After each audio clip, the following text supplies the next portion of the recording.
Allahumma barik wa sallim nahmadu wa nusalli ala rasulil karim amma ba'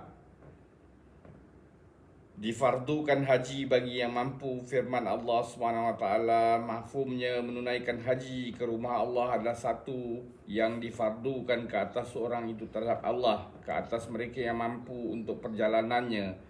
Sesiapa yang kufur, yang ini tidak beriman, maka sungguhnya Allah Maha Kaya daripada seluruh alam ini. Surah Ali Imran ayat 97. Allah SWT berfirman dalam surah Ali Imran ayat 97, menunaikan haji ke rumah Allah adalah satu yang difardukan ke atas seorang itu terhadap Allah, ke atas mereka yang mampu untuk perjalanannya. Sesiapa yang kufur, yang tidak beriman, maka sungguhnya Allah Maha Kaya pada seluruh alam ini. Surah Al-Imran ayat 97. Ulama memberitahu kita bahawa haji menjadi wajib apabila ayat ini diwahyukan. Bila kita melihat pada ayat ini banyak sekali penekanan dan ketegasannya, marilah kita mengkajinya. Pertama, kita mendapati huruf lam di dalam perkataan Allah lillahi yang mana meletakkan ketegasan bahawa haji adalah wajib. Lihat alama aini. Al-nas ialah istilah lain yang menunjukkan ketegasan yang mendalam. Penyebutan perkataan manis tata'a yang meletakkan penekanan dengan dua cara berlainan. Pertama ialah kata nama sebagai lawannya, dan kedua ialah kewajipan haji ke atas semua orang secara keseluruhannya dinyatakan di sini dengan panjang lebar. Waman kafara, sesiapa yang tidak beriman, sesungguhnya ini adalah ancaman yang besar. Allah menggunakan perkataan kufur kepada mereka yang menolak, yang ini tidak peduli untuk mengerjakan haji. Selepas itu Allah dengan kemurkaannya jelas mengatakan bahawa jika seorang itu enggan mentaati suruhan ini, dia iaitu Allah tidak kehilangan suatu apa pun. Akhirnya kemurkaan yang lebih lagi ditunjuk oleh Allah dengan mengatakan bahawa dia tidak sekali-kali berkendakkan apa-apa pada alam ini dan juga yang di sebaliknya. Kebanyakan daripada uraian yang di atas hanya akan dapat dihargai oleh mereka yang memahami bahasa Arab.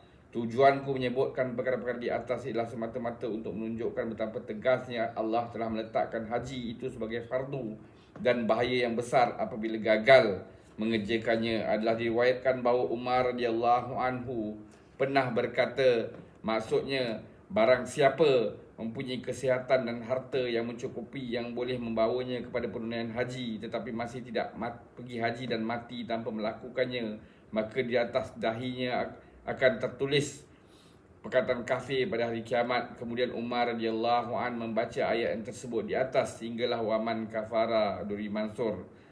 Adalah diriwayatkan bahawa ramai ulama pada golongan tabi'i pernah berkata bahawa bila seorang itu sangat kaya yang mana haji itu menjadi fardu ke atasnya dan masih tidak menunaikannya, maka tidak boleh seorang pun daripada kita akan mendirikan solat jenazahnya. Mereka yang berdapat demikian adalah Sa'id bin Jubair, Ibrahim Al-Naqi, Mujahid dan Taus rahmatullahi alaih, semuanya ulama-ulama besar.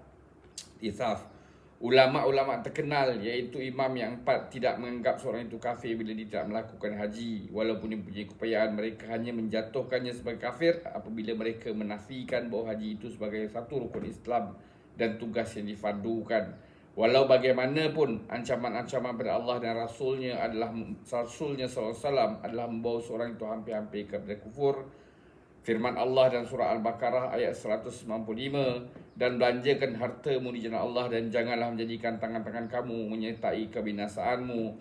Sebagian penafsir Al-Quran mempunyai pendapat yang sepakat bahawa ayat ini merujuk yakni bermaksud kepada penunaian tugas-tugas yang ada pada kita terhadap Allah. Ayat ini menggalakkan seorang itu membelanjakan sesuatu di jalan Allah untuk dibelanjakan semasa haji dan memberi amaran bahawa keengganan membelanja harta yang diberikan oleh Allah ke jalannya sendiri bermakna membinasakan dirimu sendiri dengan tangan kamu. Tidak ada keraguan di dalamnya. Semoga Allah SWT bagi kita taufik untuk kita ambil iktibar, amalkan dan sampaikan. Subhanallahi wa bihamdihi. Subhanakallahumma bihamdika asyhadu an la ilaha illa anta astaghfiruka wa atubu ilaik. Subhana rabbika rabbil izzati amma yasifun wa salamun al mursalin. Alhamdulillah rabbil alamin. Taqabbalallah.